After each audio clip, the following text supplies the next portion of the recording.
Hello' everyone, কি খবৰ? আশা কৰোঁ সকলো ভালে আছে। মানুহজনৰ বেচেৰা কি হ'ব, ইমান দিনৰ মূৰত আহে, তথাপিও এয়া বনাই কৰি খাবলগীয়া হৈ যায়। মানে যিহে কামবিলাক ওলাই, মানুহ বেছি হ'লে কামো তেনেকৈ ওলাই থাকে নহয়নে?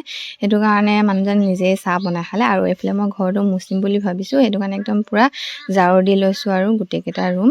তাৰপাছতে চবেই মানে কামে কামে লাগিয়ে থাকে। ঘৰতে দেখিছেনে, দেউতাও এয়া বনোৱাত লাগি আছে। আৰু আমাৰ ঘৰত এয়া বিট্টু আহিল, বিট্টু এয়া দেখিছেনে কি বনাই আছে, একদম মাটিয়ে গড় বনাই আছে দেই। সি পূৰা মানে ইমান সৰু ল'ৰাটো কেনেকৈ এইবিলাক বনাই সিহে জানে দেই।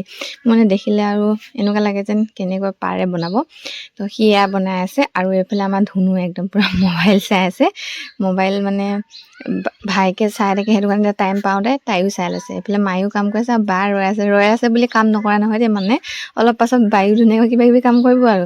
তাৰপাছতে এয়া মই ঘৰ মোচাত লাগি গৈছোঁ। এইফালে আমাৰ ঘৰ মোচা কেইটা ষ্টাইল মানে কি ক'ম আৰু। এটা হৈছে এয়া দেখিছেই নহয়, এইটো চইলিং কৰি দিয়া নে কি। তাৰপাছত আৰু এইফালে আমাৰ ছোৱালীয়ে ডিষ্টাৰ্ব কৰেই নহয়, মাজতে গমেই পায়। এইফালে আইতাকে আলপৈচান ধৰি লৈ আকৌ এইফালে পাকঘৰটো কেঁচা যিহেতু মাটিৰো, এয়া মায়ে পাকঘৰটো মুচিলে। এইফালে ধুনীয়াকৈ মায়ে মুচিলে, মুচাৰ পাছত আকৌ এয়া মই কাৰ্পেটখিনিও ধুনীয়াকৈ এইফালে প্লাষ্টিকৰ এইবিলাক কি এয়া পাৰি থৈছে আৰু তাকে ধুনীয়াকৈ এডাল লৈ মুচিছোঁ। ভাল লাগে কিমান আৰু এইবিলাক চইলিং কৰা মুচি দিম, হাত বিষাই যায়। এনেকৈ মুচিব পালে ভাল লাগে আৰু। তাৰপিছত আইতাকে একদম তাইক ধুনীয়াকৈ সজাই দিলে। সজাই মানে কাপোৰ চাপোৰ পিন্ধাই চুলিকেইডালো বান্ধি দিলে। বাপেকে পূৰা এতিয়া ভিডিঅ' কৰাত লাগিছে। তাৰপাছত আমাৰ বায়ে দেখিলেনে ভাত বনাব আহিলে। মানে সকলোৱে কামত লাগিব। এতিয়া মই কৈছিলোঁ যে পাকঘৰত মানে আমি যিমান থাকোঁ চব পাকঘৰত সোমাওঁ, তেনেকৈ মানে এতিয়া মাও সোমালে, বাও সোমালে, ময়ো সোমালোঁ। তেনেকৈ মানুহজনো মানে সোমাবলগীয়া হৈ যায় জানেনে।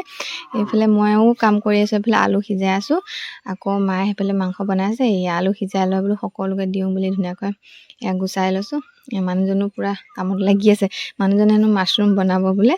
তাৰপাছতে আৰু এয়া আলু খাই লৈছোঁ। লোৱাৰ পাছতে ধুনীয়াকৈ এইফালে মাছৰুম বনাই আছে আৰু মানুহজনে। তাৰপাছতে মই মানে সেয়া মানুহজনক কৈছিলোঁ আৰু মই বোলো এনেকৈ কেমেৰাটো কৰি ভিডিঅ' বনাওঁ। তাৰপাছতে মানুহজনে বহুত জমনি ফটোৱা কৰি থাকে আৰু। তাৰপাছতে মাছৰুম বনাই হৈ গ'ল। তাকে বোলো অলপ খাই চাওঁ। এনেও যিকোনো বস্তু জুতি চোৱা টাইমতে খাবলৈ মন যায় নহয়নে। আৰু খাই চাইছোঁ, ইমান ধুনীয়া লাগিছে। মানে প্ৰথমবাৰ খাই পাইছোঁ দেই। মানুহজনৰ ঘৰতে যি টি বস্তু প্ৰথমবাৰ খাই পাইছোঁ আৰু এইফালে মানে ছোৱালীক আমি এতিয়া যিহেতু বিহু আহিল, সেইটো কাৰণে নাচিব নাজানে বিহু, তাকে অলপ শিকালোঁ দুইটাই। তাৰপাছতে আকৌ জলকীয়াখিনি শুকালে, তাকো পিচিব লাগিব। তো সেইটো কাৰণে ধুনীয়াকৈ ৰ'দৰ পৰা আনি লৈ জলকীয়া মছলা পিচিব লাগিব। পিছাত লাগি গৈছোঁ আৰু। এইফালে মছলাখিনিও এইফালে ধুনীয়াকৈ জলকীয়া পিচি হৈছে আৰু আছে অলপ। আৰু এয়া ধুনীয়াকৈ পিচি লওঁ গোটেইখিনি, তেতিয়া মানে ইমান কষ্ট নহয় আৰু ডেইলি পিচিব নালাগে। ধুনীয়াকৈ এনেকৈ পিচি ল'লে ভাল আৰু।